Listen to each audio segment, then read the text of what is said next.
Hi everybody, welcome back. I'm Dorothy. I'm a professional astrologer. You can find me on the web at nhastrologer.com. Thank you for joining me here today. If you're new, welcome, and don't forget to subscribe and hit that little bell so you're reminded and you're notified when I put new videos up, which is approximately once a week. Today, I'm going to talk to you about January 22nd all the way to the 27th. If you want to know about January 21st eclipse, it's also January 20th eclipse, go ahead and watch the video prior to this one if you're on YouTube or on my website. So what we have going on now that the eclipse has come and gone, and we won't have another eclipse until July, we have this whole week and the next 2 weeks while the moon's in a waning phase to really integrate what's going on. And we have a number of different aspects, one each day this week. I'm going to talk to you about each of those and how we can integrate the information that's being provided to us and the opportunities being provided to us while we're integrating all that information that the eclipse most likely would have provided for you. All right, so a lot to talk about. Don't go anywhere. I'll be right back.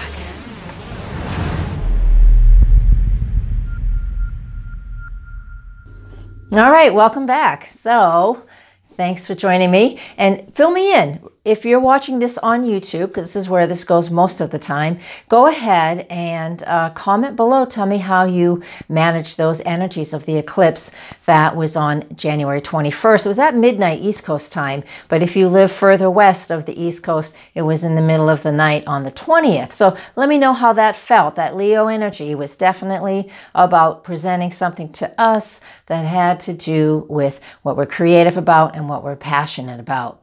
Now, an aspect that might have got lost in the whole hype of the eclipse, and I don't think I talked about it either, I just remembered it, is that on the 21st of January, which was Monday, we have Mars squaring Saturn, Mars in Aries squaring Saturn in Capricorn. Now, for some people, this might feel frustrating. I do not see it as a frustrating aspect because I'm actually born with that. I have Mars in Aries squaring Saturn in Capricorn. Not these exact numbers, but let me tell you how to use it from somebody who uses it all the time. Don't allow this to make you feel frustrated. Allow the Mars in Aries, which is all about taking action, making a mathematical angle to Capricorn, Saturn and Capricorn. This is about working towards your goals. So what we can do with this is like very much about focused action. If we get too far ahead of ourselves, then we're missing something. So with Mars and Saturn in a square, this is an opportunity to take your time, feel inspired. That Mars in Aries is definitely inspired, but while it's linked up with Saturn in the way that it is, really we're going to feel it all week. Take your time and make sure you put the things in the right place, in the right order. Don't step on people's toes, and do things in the way that is organized and like you know what you're doing. Feeling very determined and inspired to get some things done. That's Mars square Saturn. Of course, you're going to read in here, depending on other people's opinions, how frustrating it can be because Mars doesn't get to do everything willy-nilly that it wants to do. That's okay. Can accomplish a lot with that slow and steady pace that you get with Mars and Saturn squaring each other. Okay? Good. That's Monday. That's additional information for us for the eclipse day too, Monday the 21st. Let's move on to the 22nd of January, which is Tuesday. We have the moon in Leo. It is making a hard aspect to, let me take a look here, it's a yacht, it's actually called, between Moon, Pluto, Mercury, and Chiron. I want you to think about that if you're feeling frustrated in some way, this moon, who is just eclipsed, is asking us to find some creative ways to work through issues or concerns around communicating with somebody. Something that we have said from the past has come to the surface. Pluto brings things up to the surface. With Chiron involved, it gives us an opportunity for healing. So if this is part of your awareness, it's not for everybody, but if this is part of your awareness where something deep is coming to the surface that you need to work through, then work through it, because there's an opportunity for healing, especially with Chiron involved.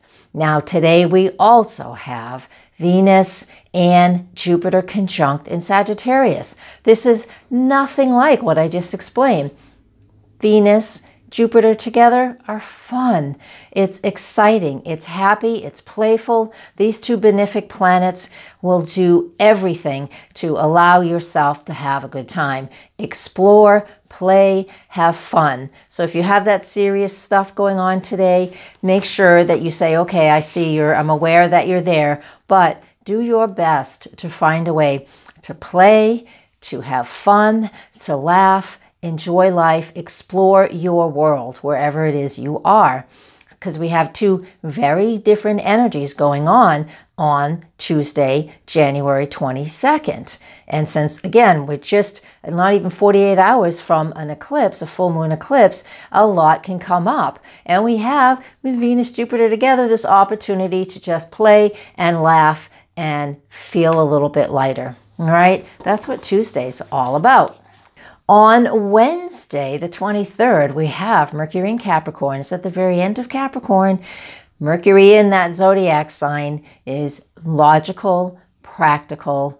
It's not very poetic, but that's fine. We need textbooks written, right? It's that type of communication that is just, what is it that you need to say? There's no extra fluff or extra words, right? But when Mercury connects with Uranus, it's a square aspect, still cardinal energy, which is about initiating action. So Mercury in Capricorn, squaring Uranus in the sign of Aries, is helping us to be a little more innovative. Now, Mercury was just involved in a yod with Pluto and Chiron and the moon on Tuesday, so that means here we have an opportunity for some creative thinking, creative ideas, things that are inspirational. All right, that's what Wednesday holds. And I want to lead that right into Thursday, the 24th, because on Thursday, the 24th, the main energy of the day, or the thing I want to focus on, let's put it that way, is Mercury moves into the sign of Aquarius. Well, the planet Uranus is in charge of Aquarius. So Mercury got his marching orders early. What do we want to do? So now that Mercury is in the sign of Aquarius, starting on the 24th, and that is just after midnight as well on the east coast of the U.S., we have opportunities here for brilliant thinking. Mercury loves being in Aquarius. It is that high thinking mind. It's that high vibration. It's like brilliant, amazing ideas. So allow yourself over the next 3 weeks while Mercury's moving through this sign to give yourself an opportunity to have some space for some inspirational thoughts and ideas. Take a vacation, take a break, a couple days, whatever you can manage. I know everybody's different. So give yourself that opportunity while Mercury is in this sign that it loves to be in, this air sign, to get some brilliant ideas going for yourself, whatever and wherever you need that inspiration. Go for it. Let it happen, all right? Good. Moving on to Friday, the 25th. Now, the aspect of the day here is there's Mars in Aries still going to town, still inspiring us just to be who we are and what it is we want, making a trine aspect to Jupiter in Sagittarius, two fire signs. I love when Mars and Jupiter are together, especially when they're in an easy, or in an easy aspect, if you will, sextiles, trines, sometimes conjunctions. What we get with this, I see this as very lucky and good luck. I've seen multiple people win money when Mars, Jupiter are connecting in certain ways in their astrology charts. And the reason is because these two planets have an awful lot of action in their own zodiac signs. They're happy in their own rulerships. But the main point is they have this feeling of inspiration to them. So what I recommend is, and this is why some people might look lucky, because we feel inspired. And if we're inspired and we just do what we're inspired to do, then we're in alignment with what our higher self wants and what our ultimate goals are. And so not overthinking things. So on a day when Mars and Jupiter are in this type of a connection, this is a day when trust your inspiration. Trust if it's like, I just feel like I want to go to the library and just hang out for a little while, or I want to go to that coffee shop. You might meet somebody that's important to you, or whatever it is. Those are just samples. You can come up with your own thoughts and ideas. But think about that, or don't think about it. Actually, I just want you to act. Friday the 25th, act where you feel inspired and don't overthink it. That is the main message that we have for Friday. So on Saturday, the biggest news is that the moon is in the sign of Libra. So we have this opportunity throughout Saturday. It's already been in there since Friday, but we have this opportunity to find some harmony, some peace, and some balance because of what's been going on all week long. We've had eclipse, we've had some hard aspects, we've had some amazing energies that help propel us and move us forward. So if you've been overly busy because you're just working on project after project because you're so excited and inspired, Saturday might be the day where we kind of just say, okay, whoa, even though this is going great, I still need a break. I still need a break. It's like me lately, since November, been non-stop. I actually have to schedule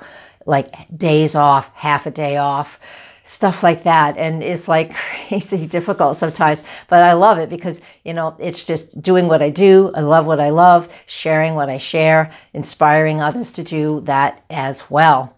So I want you to remember to find your own inspiration, but also don't forget to find that equilibrium and that balance and that break for yourself. Because moving on to Sunday, the moon enters the sign of Scorpio, and I leave for a week vacation, heading south to where it's a little bit warmer than here. I'll be available, but I won't be answering emails and stuff like that because it will actually be a vacation, only once every couple of days. So I won't be immediately available because I need a week too. All right, so with the moon in the sign of Scorpio all day Sunday, what do you want to do with that? The moon in Scorpio represents that deep internal dive, that deep emotional dive. And it's not a negative thing. It's just like going in and really spending some quiet time thinking about everything that's been going on all week, processing what's to come up next week, and we'll get to that in a few days, so you'll get to see that in a few days. But in the meantime, remember, Sunday would actually be a very good day just to chill out, to relax, give yourself some quiet time. That moon in Scorpio loves to contemplate things. So that would be a wonderful way to end this forecast, is by remembering where you've been, what you've gone through this week. Don't take everything so seriously. If you're one of those people, don't take yourself so seriously. We still have a lot of Sagittarius energy out there. So that's about playing and exploring and having fun and enjoying your life while some important things are going on as well. So it's not all chaos. It's not chaos at all. Maybe it is. Depends on you and your perspective on life. That is number one. I'm going to leave you with that. I could talk more, but I want to leave you with that for now. Thank you very much, everybody. Come to my website, nhastrologer.com. Please like, comment, share.